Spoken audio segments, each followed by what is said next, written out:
Let's have a look at Black Caviar this morning.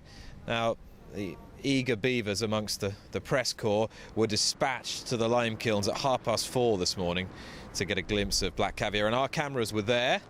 And there she is, proof positive that she is residing in this country. She is at Abington Place Stables in Newmarket, and she looks pretty chilled out. Yeah, she does. You didn't go then, Nick? I think that would have been difficult. These are shots courtesy of our colleagues at TVN, and she was led out, and at first light she had no more than a gentle leg stretcher. Yeah, I think they said in the paper, didn't they, the other day, that Peter Moody isn't over yet, is he? But the assistant, or one of his assistants, is over at the moment, and I think he was saying, quoted in the paper earlier on in the week, saying that she'll probably do a little bit of work in Newmarket once the trainer arrives next week, just to tune her up. But it's been largely a case of just getting her settled in, ticking over, as you say, stretching her legs really, getting her out of her box, and just sort of keeping her interested and moving on a regular basis. But she's not going to. She's taken lots and lots of races, hasn't she?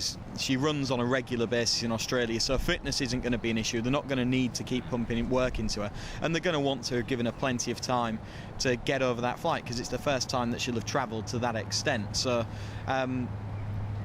they'll step things up, probably just give her one or two pieces of work during the course of next week. I don't really know how you go about training a horse, and never mind when you're popping it all over the world. But she's got an immense amount of talent. We know that from Australia. She's a winning machine. We know that in recent years, at least, the strength in depth of the Australian sprint division has been much greater than that we have in this country. And the other Australian sprinters that have come over in the last sort of 10 years have tended to, if not win, go very, very close to winning at Royal Ascot. So, and that's not always been their very top sprinter. They've normally brought over kind of the second or third string, and they've been too good. So I think, all things considered, given that sprinting is probably our weakest division overall, that she's going to prove very, very hard to beat. Having a look at the market for the Diamond Jubilee now, disappointing lack of Aussie buccaneering trash talk, I thought, from connections at the moment. I was anticipating they'd come over and say, you've not got an earthly and she's going to win by half the track. But Peter Moody and his team just playing it all down quite nicely at this stage. They maybe haven't got the usual arrogance of an Aussie, perhaps, in a sporting sense. I think that they're just... they know that she's expected to win. They've let her do the talking on the track so far in Australia, and I think they're going to do the exact same thing with her.